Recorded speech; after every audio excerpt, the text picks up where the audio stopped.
The knock came at the kind of hour when the sky hasn't yet chosen whether to turn black or burn red, when the mountains hold their breath, and even the pines refuse to whisper.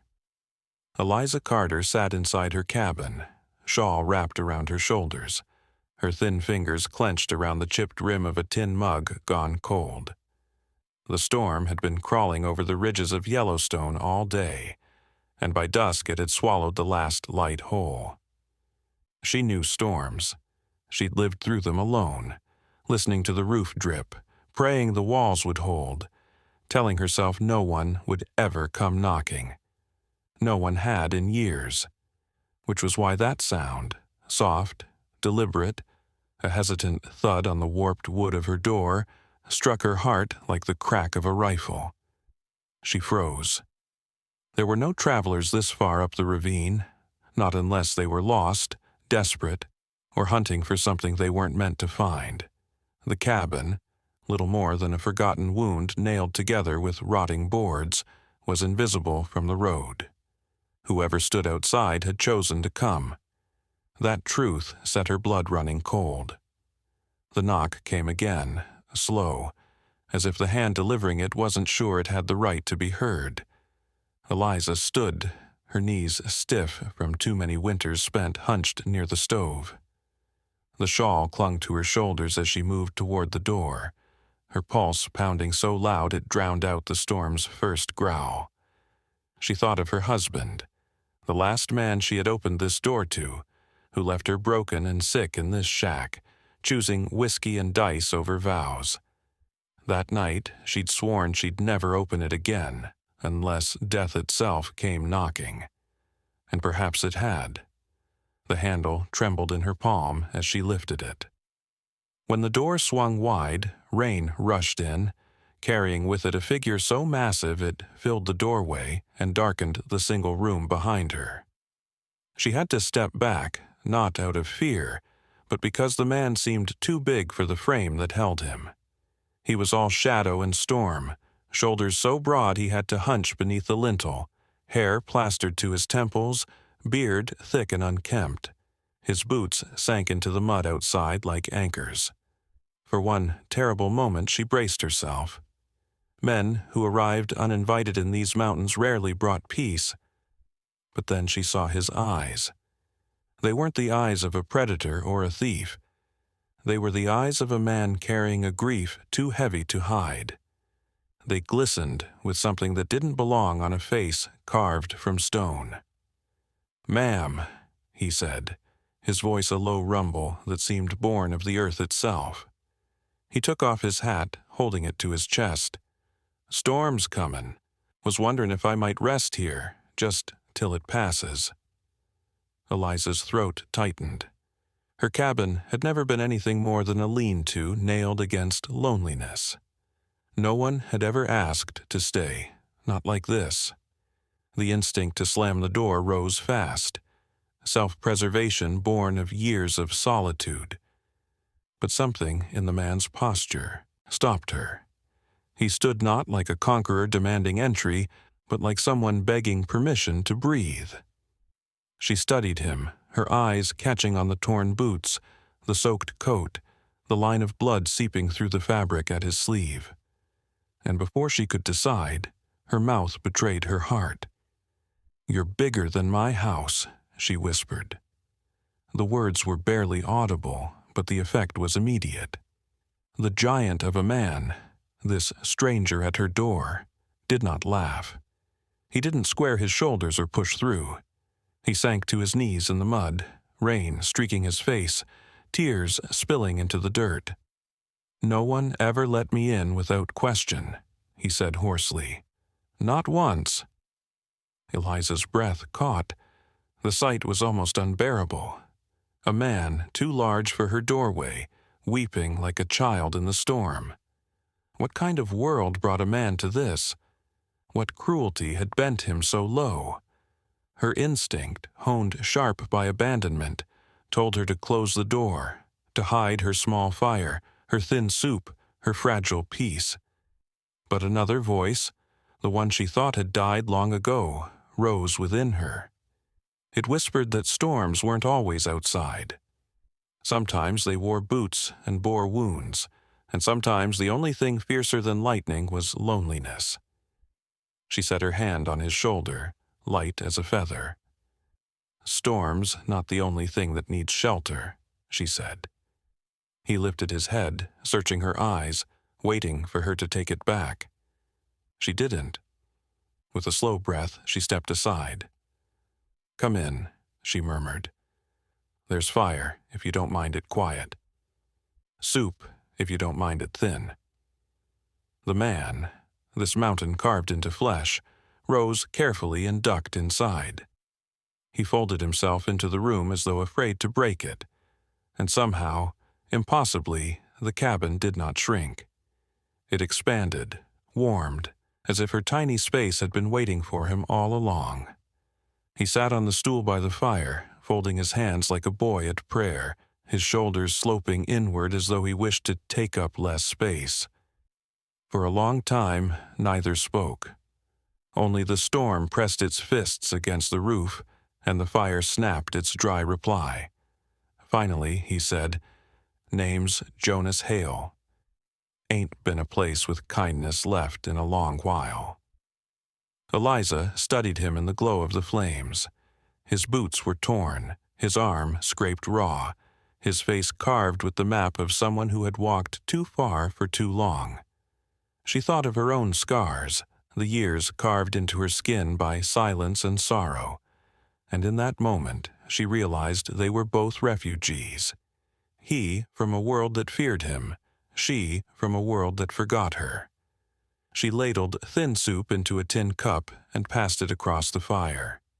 He drank, slow, reverent, as though every swallow tasted of something long missing.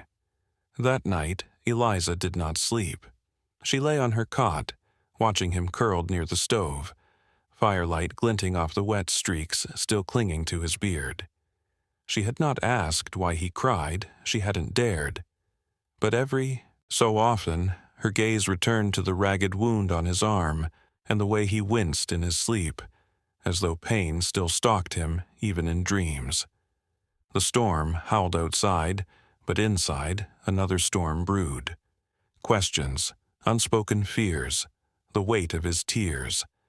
And as the roof rattled, Eliza wondered what kind of world could bring a man so big to his knees at the door of a forgotten widow, and whether she was strong enough or foolish enough to open the door again come morning. By dawn, the storm had loosened its grip on the valley.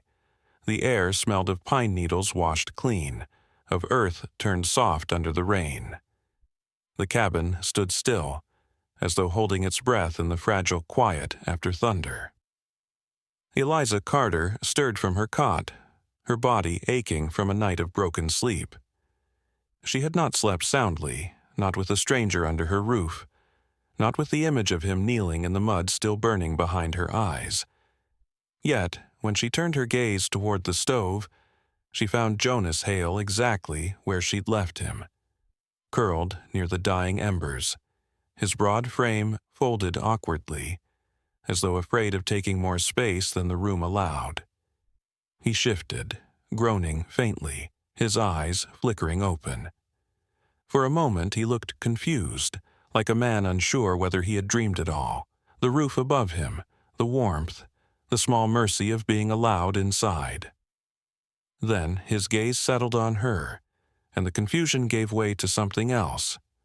Hesitance, almost guilt. "Didn't mean to take your fire," he muttered, pushing himself upright. His voice was rough with sleep, but his words carried a careful restraint, as if he feared his presence was already too heavy for the walls to bear.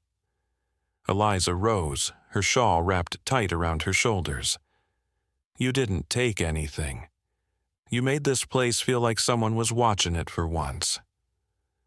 The words slipped out before she could catch them, and for a heartbeat she regretted the honesty. But Jonas didn't smile or take it as invitation. Instead, hurt flickered through his eyes, as though kindness was sharper than cruelty, as though he had forgotten how to receive it. It was then she noticed his sleeve. The fabric was darkened not by rain but by blood, seeping fresh where the storm had hidden it. "That arm," she said sharply. "That's not just a scrape." Jonas's jaw tensed. He looked down as if considering denial, then slowly rolled up the sleeve. The wound was worse than she had imagined.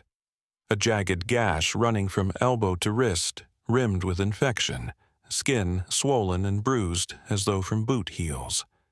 Her breath caught. Who did this? He glanced toward the door, his silence heavier than the mountains outside. "Was passin' through Deadwood last month. Some fellas caught sight of me, thought I looked like someone they'd lost, decided I was guilty enough for their fists." "You didn't fight back?" His answer came slow, like wood splitting under pressure. "Not till they started. Talking about a girl, a settler's daughter gone missing. They thought maybe I was the one took her. I ain't touched no one, but they didn't care. Folks don't need proof when they already fear the shape of you." The words settled heavy between them.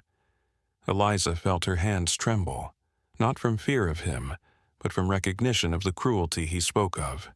She moved without speaking, fetching the small jar of pine salve she kept for her own aches, the cloths boiled thin from years of use.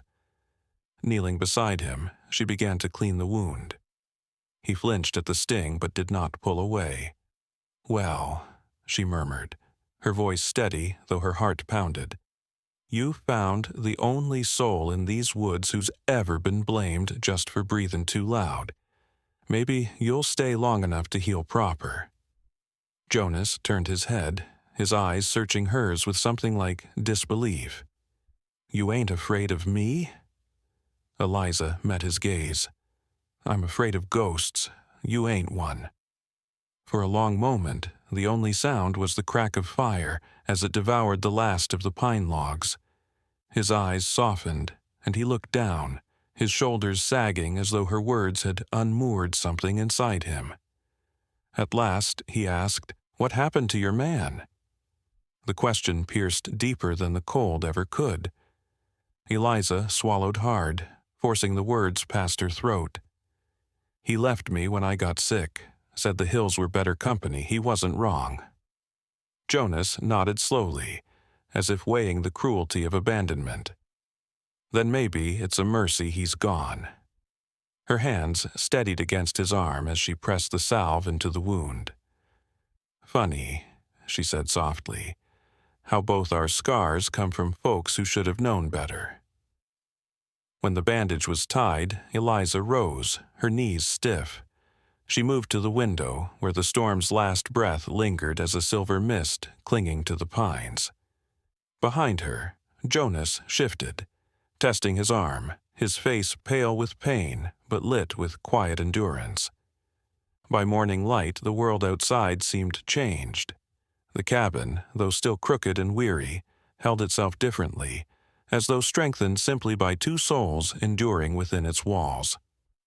Jonas stood at the doorway barefoot, his boots soaked through. He stepped onto the damp earth, tilting his head toward the roof, the leaning porch rail, the hollow where the chicken coop once stood. Eliza joined him, wrapping her shawl tighter against the chill. She followed his gaze, seeing her home through his eyes. Not just a ruin, but a thing that could still be mended. He turned to her then, his voice steady, carrying a weight that made her breath catch. "Let me fix it." "Fix what?" she asked, though she already knew. "All of it, house, porch, roof, yard too, if you'll let me." Her laugh came dry, sharp, born of disbelief. "You want to fix the ugliest shack in Wyoming?" He nodded once, without hesitation. "Don't got much else to offer, but I can work, and I'd like to repay you for the fire, the bread, and for not looking at me like I'm a thing to fear." Eliza's throat tightened. In all the years since her husband had gone, no man had offered her anything without a price, without hunger in his eyes. Yet Jonas's offer carried none of that. It was not desire or pity, It was dignity. "You don't owe me a thing," she said softly. Jonas held her gaze, steady as stone. "Then let me stay a week. I'll patch your roof, rehang that door, maybe get the chimney drawn again. After that I'll go. No trouble." Something in his tone unsettled her, not because it was dangerous, but because it was so gentle it felt like truth. She turned her eyes toward the ridges, where clouds were breaking open to let the first shafts of sunlight fall across the valley. "You're not like other men," she muttered. "I ain't trying to be." And in the silence that followed, the cabin no longer felt like a grave for the life she'd lost. It felt, impossibly, like the fragile beginning of something else. The first true morning after the storm broke was not marked by sun but by sound. The rasp of a broom against warped planks, the knock of a hammer striking nail, the steady rhythm of labor that had not touched Eliza Carter's cabin in years. When she stepped from the threshold, shawl around her shoulders, she found Jonas Hale crouched on the porch, sweeping the dirt and pine needles from the boards with a branch he'd fashioned into a broom. The movement was slow but deliberate, his great hands treating the tired wood as though it mattered. She watched him for a moment before speaking, struck by the strangeness of it. A man who could fell a tree with his shoulders bent so low, sweeping like a boy cleaning after supper. By noon, he had already torn out the broken floorboard near the stove, whittled a new brace for her wobbling table, and straightened the sagging door so it no longer dragged against the earth. His work carried a rhythm Eliza had forgotten, the kind that filled silence with purpose. She brought him a tin cup of water, and when he paused to drink, she asked, "You do this for a living?" "Used to," Jonas said, wiping his mouth with the back of his hand. His voice was quiet but even, the tone of a man not eager to recount the past but unwilling to lie. "What changed?" she pressed. Not out of curiosity alone, but because she wanted to know how a man like him ended up wandering the valleys with boots full of holes and scars that looked like the memory of chains. He stood then, squaring his shoulders against the horizon. "I helped the wrong girl," he said finally. "Her pa didn't like the color of my blood. Didn't matter what I built or fixed after that. Folks decided I was dangerous just for standing in the daylight." Eliza held his gaze, something firm rising in her chest. "Then you can stay longer than a week." It was a simple sentence, spoken low, but she saw the effect of it ripple through him. For a moment, the mountain of a man seemed to exhale a rope he had been holding too tight. His eyes softened, and though he gave no smile, something in his posture eased, as though her words had loosened a shackle no one else could see. The days that followed were not like the days she had lived before. They carried rhythm. Jonas hauled rotted timber from the back wall, stacking it neat, as though even broken wood deserved order. He climbed onto the roof with a calm steadiness, pulling shingles loose, resetting them so carefully Eliza wondered if he was patching more than her shelter. Each evening he split wood in steady strokes, his shirt damp with sweat, his jaw set in a line of focus that made the labor seem less like toil and more like prayer. Eliza watched him often, telling herself it was to ensure he did not collapse from the wound in his arm. But truthfully, she watched because the sight of someone repairing what she had long accepted as ruined stirred something she had not felt in years. A kind of unease, but not the sharp kind, more like a seed shifting beneath the soil. One afternoon, Jonas led her behind the cabin where weeds grew thick and high.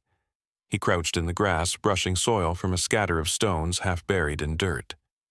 "This wall didn't fall," he murmured. "Someone knocked it down." Her breath caught. Memory flared, harsh and unwelcome.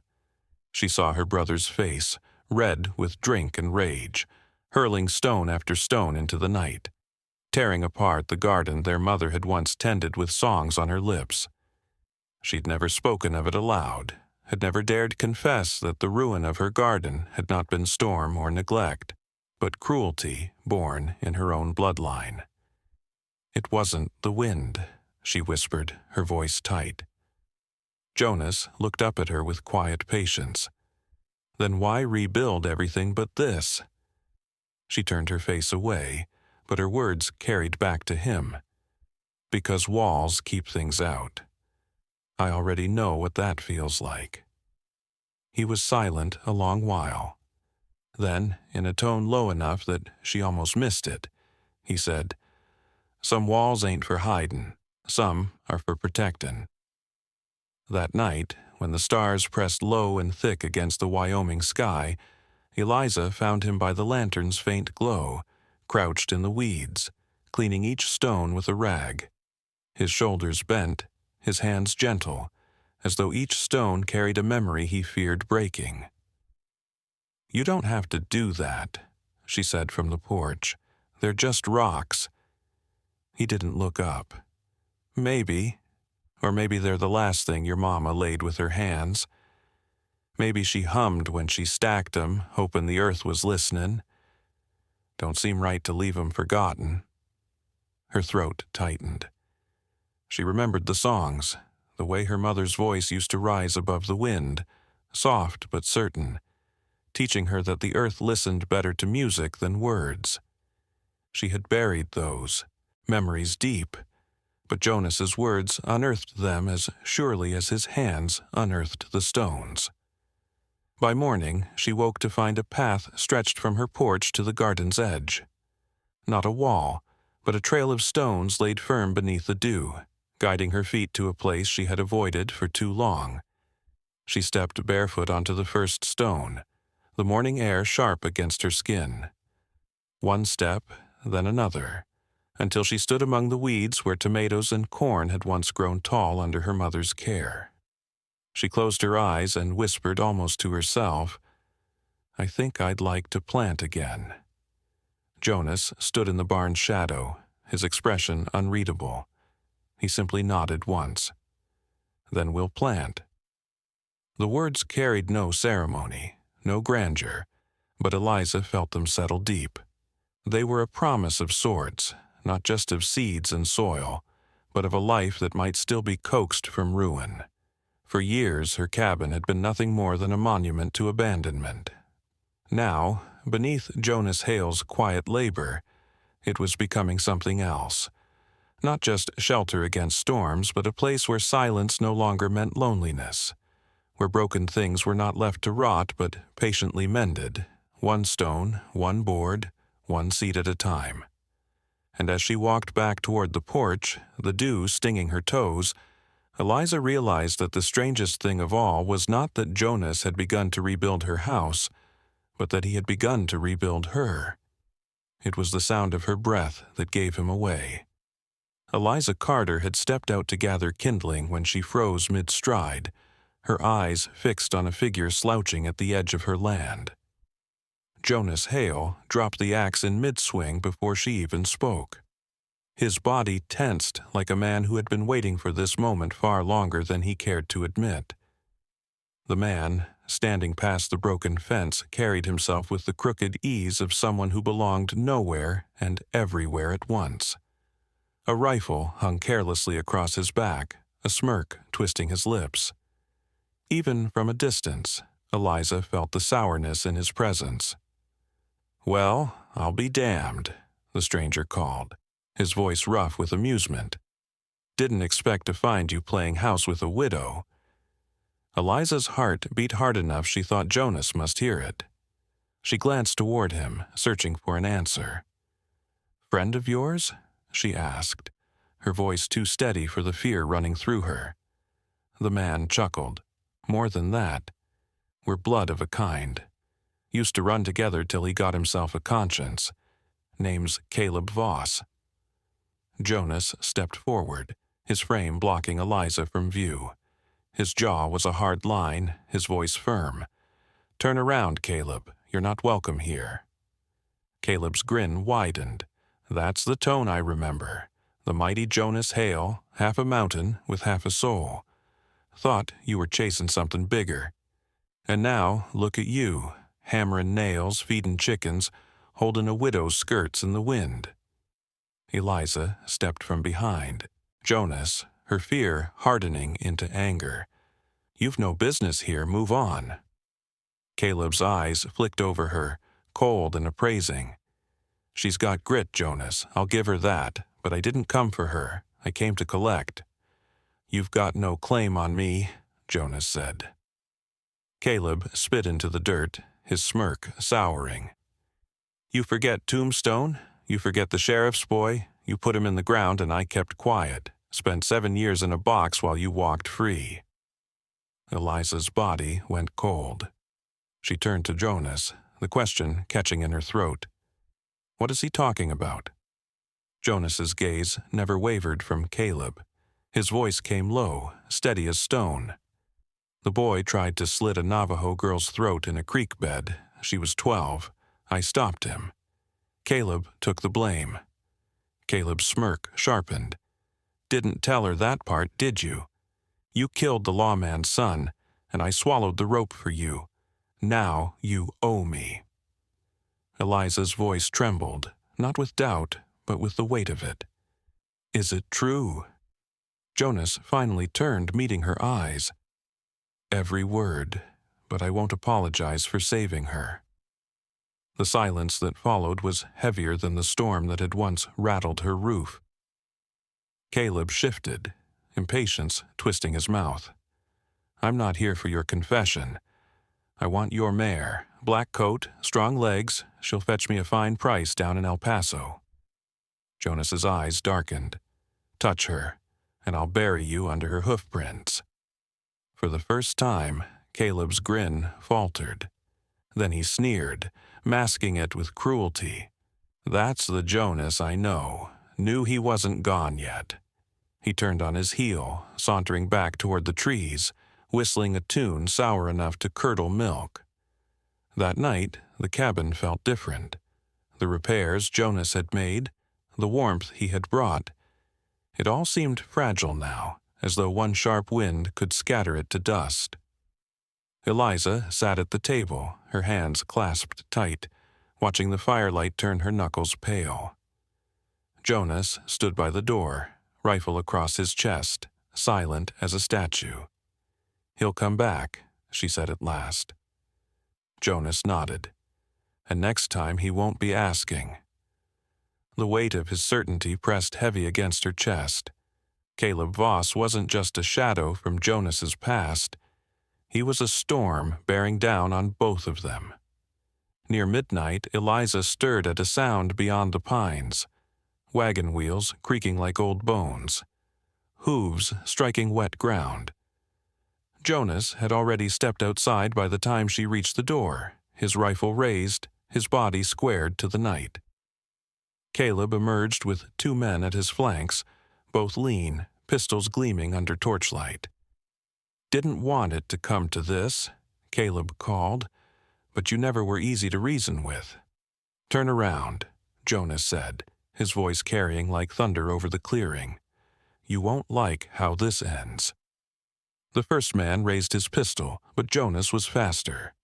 His long rifle cracked the night open, and the man dropped where he stood, his hat spinning into the dirt. The second man froze, his hands trembling. Jonas didn't move, didn't even shift his weight, but the sight of him, stone still, rifle steady, shook the boy to his core. Caleb's sneer widened. "Shoot him!" he hissed. But before the boy could decide, Eliza stepped out from behind the door. She held Jonas's revolver in both hands, her arms steady in a way she hadn't thought possible. She squeezed the trigger. The shot split the air, tearing through Caleb's shoulder and spinning him sideways. He fell to one knee, clutching his wound. "You'd shoot me?" he spat, his voice dripping disbelief. "No," Eliza said, her voice clear as river water. "I'd shoot the man who turned you into this." Jonas strode forward, kicking Caleb's pistol into the weeds. Caleb groaned, blood soaking his shirt, his pride bleeding faster than his body. You think this place will save you. Think your mountain will keep her safe." Jonas lowered the rifle, but kept his eyes locked on him. "Number. But I'll protect her until it doesn't." The young gunman, barely more than a boy, backed away, his pistol hanging limp at his side. "I didn't sign on for this," he muttered. "Didn't sign on to shoot a woman for leaving a man like you." Caleb snarled, his face twisting with betrayal. "Traitor!" The boy shook his head, his voice trembling but resolute. "Number. Just tired of following men who burn what others build." Caleb staggered to his feet, his sneer cracking under pain. He spat blood into the dirt, his eyes burning holes into Jonas and Eliza both. Then he turned, limping back toward the wagon, dragging the weight of his defeat behind him.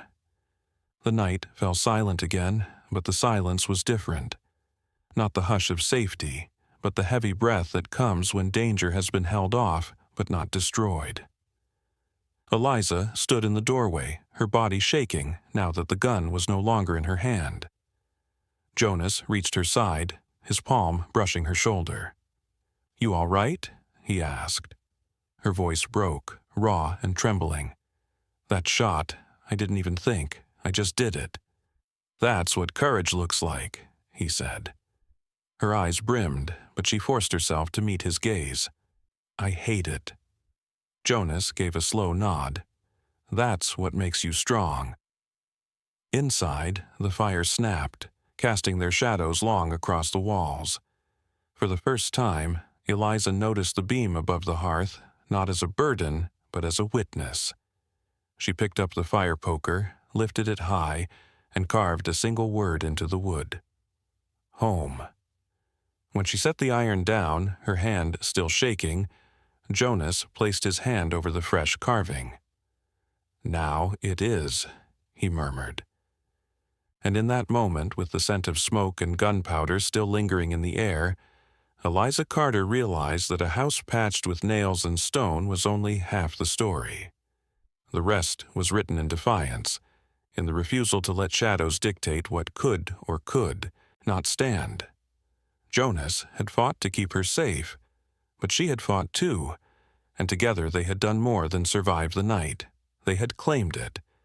And though she knew Caleb Voss was not gone, not forever, she also knew the house would not fall again so easily. Not while it had a beam carved with the word that had eluded her for years. Not while it held two souls who refused to bow. Not while the fire burned, and the storm outside no longer defined the storm within. The mist had not yet lifted from the ridge when Eliza Carter first saw the figure moving along the muddy trail. She stood on the porch, the shawl wrapped tight around her shoulders, her breath caught in her chest, as if her lungs had forgotten their task.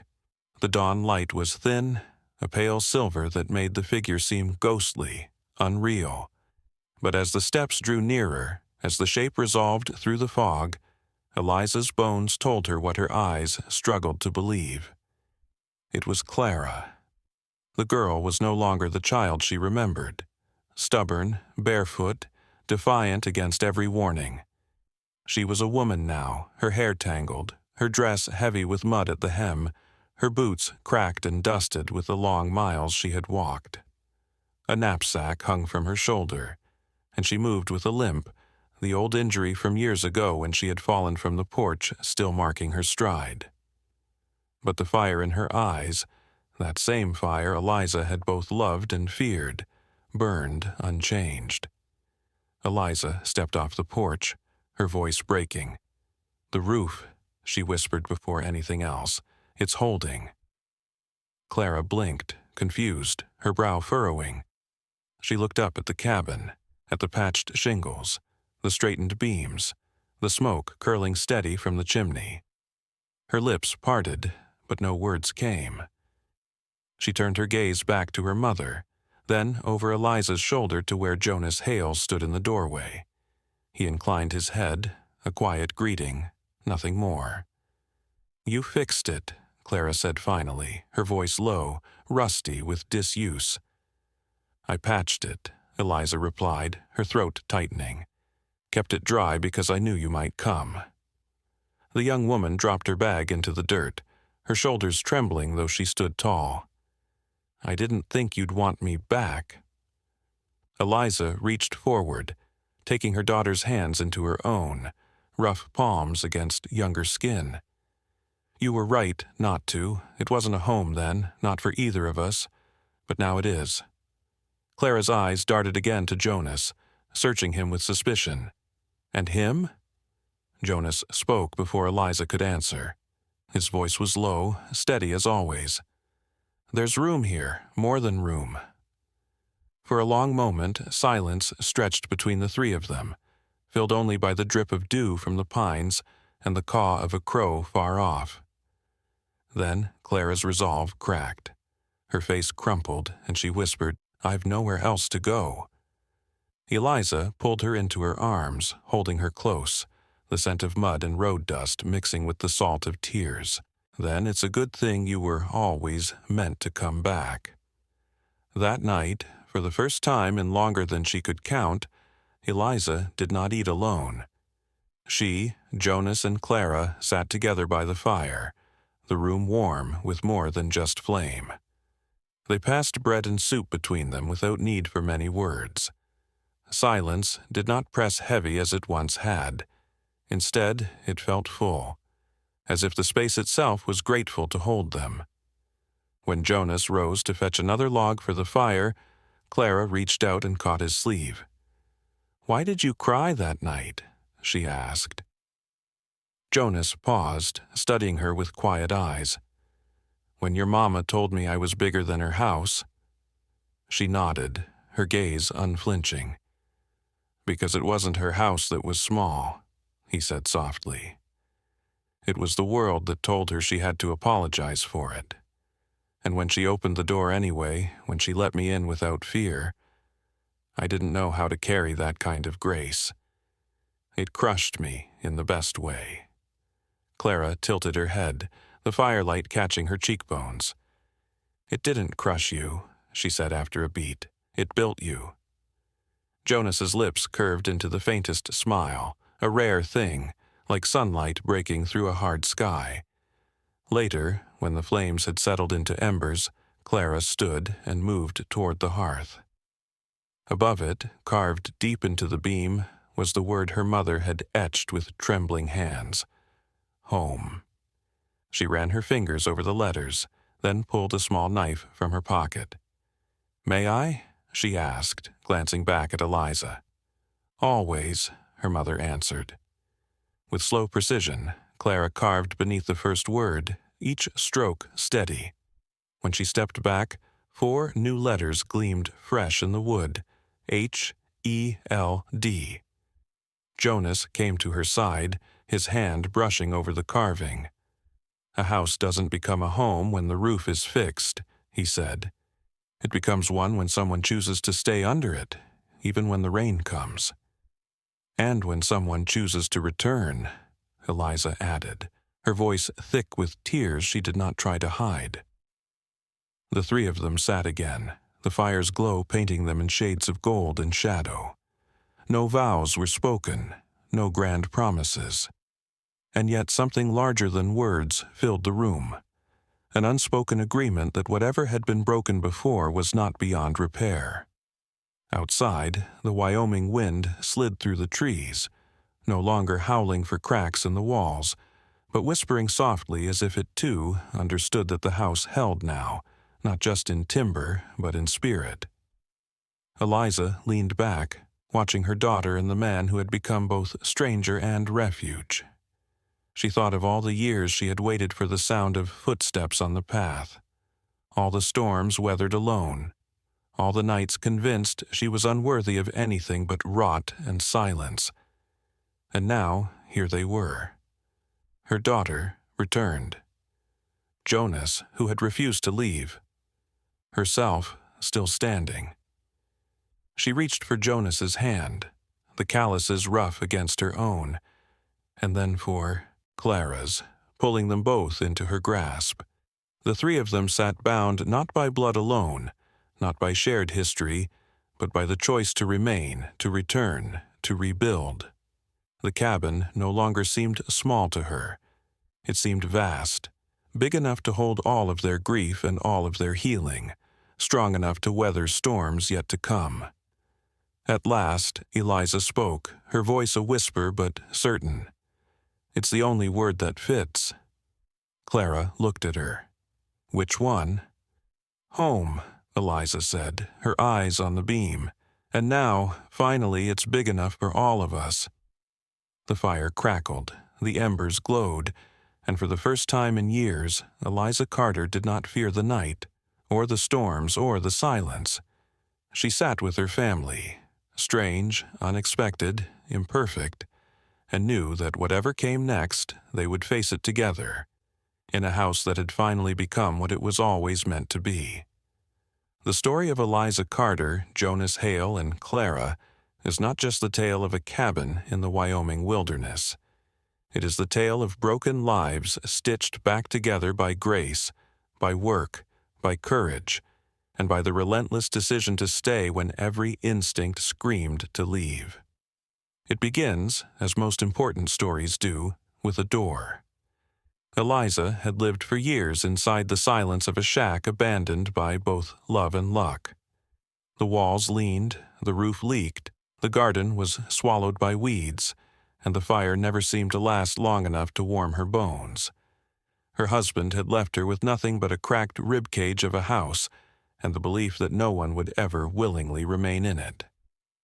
She had accepted her loneliness as punishment, her survival as proof that endurance was the only thing left for her.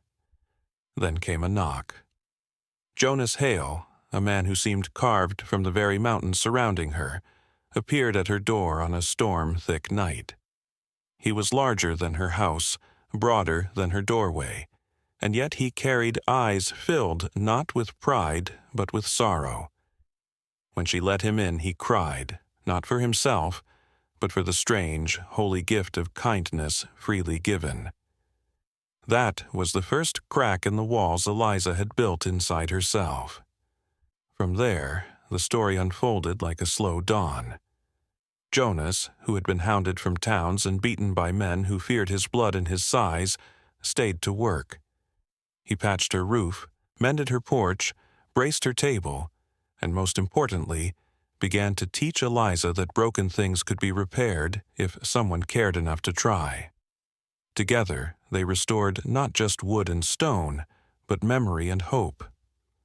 The path Jonas built from scattered garden stones guided Eliza back into the earth, back into the songs her mother once sang, and back into the possibility of planting again.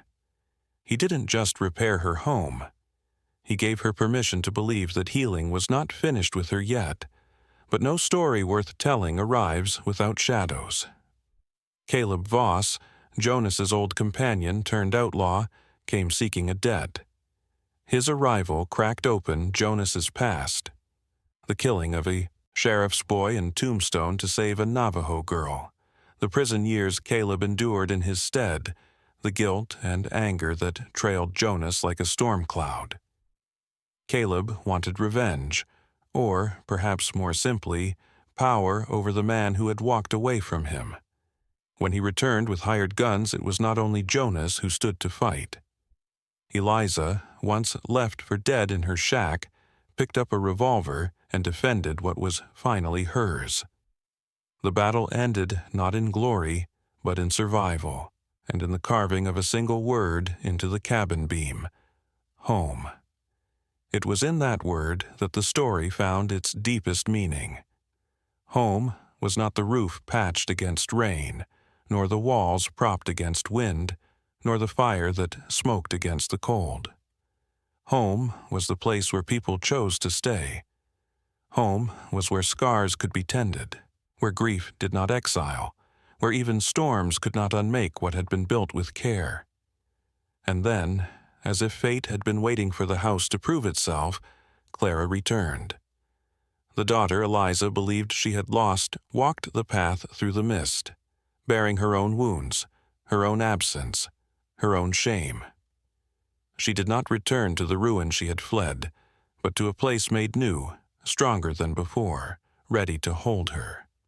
She carved her own word beneath her mother's, H-E-L-D. Together, the beam bore witness to the truth that a house becomes a home when it carries not just the weight of a roof, but the weight of the people who live within it. The story of Eliza, Jonas, and Clara is, at its heart, a story of permission. Permission to let others in. Permission to rebuild what has fallen. Permission to defend what is good and tender. Permission to come back, even when you fear you are not welcome. It is not a tale of perfection. The scars remain. Jonas still carries the shadow of tombstone. Eliza still remembers the nights of silence and the words her husband left behind. Clara still bears the limp from the porch she once fell from and the guilt of staying away too long. But scars are not the end of a story. They are proof the story continues. What can we learn from this, here and now, in our own lives? That home is not a structure. Home is not a mortgage, not a fence, not 4 walls and a roof.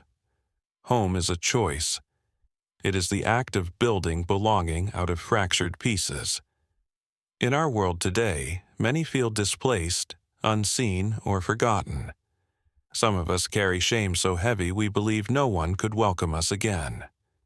Others believe that what has been broken, relationships, families, dreams, cannot be rebuilt.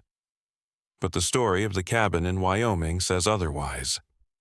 It says that when kindness meets labor, when courage stands alongside tenderness, when forgiveness walks through the mist and is allowed to sit by the fire, even the smallest house becomes big enough to hold more than it was built for. We must learn to do what Eliza did, open the door when fear tells us to keep it shut. We must do what Jonas did, bend our great strength toward building, not breaking.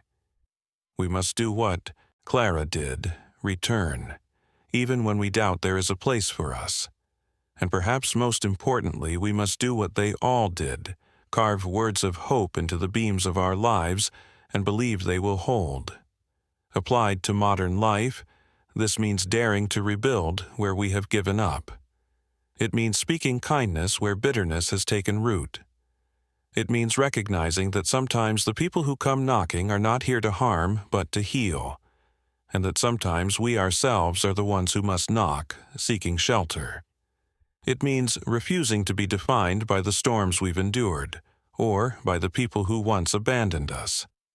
It means creating homes, in houses, in friendships, in communities, that are strong enough to shelter not just ourselves, but those who come limping back to us in the fog. Eliza Carter's cabin is every broken heart patched with care. Jonas Hale's tears are every moment of grace given where it was least expected. Clara's return is every reunion we feared would never happen. And together, their story is the reminder that no matter how abandoned, no matter how weather-beaten, no matter how forgotten, any place, any life can become a home again. If this story moved you, if it made you think of the storms you've endured, the doors you've kept shut, or the ones you've dared to open, let it settle deep.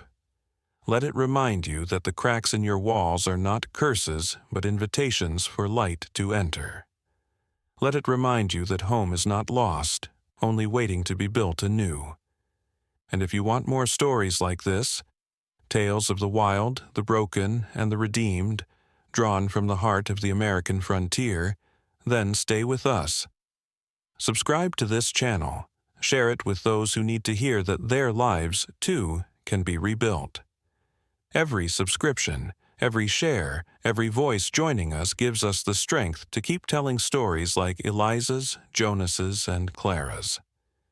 Stories of storms weathered, homes rebuilt, and hope that refuses to die. Because in the end, the Wild West was never just about guns or gold. It was about people learning how to carve belonging out of wilderness. It was about finding home where the world swore there was none. And that is a story still worth telling. Will you stay with us to hear the next one? Subscribe now and together let's keep the fire lit.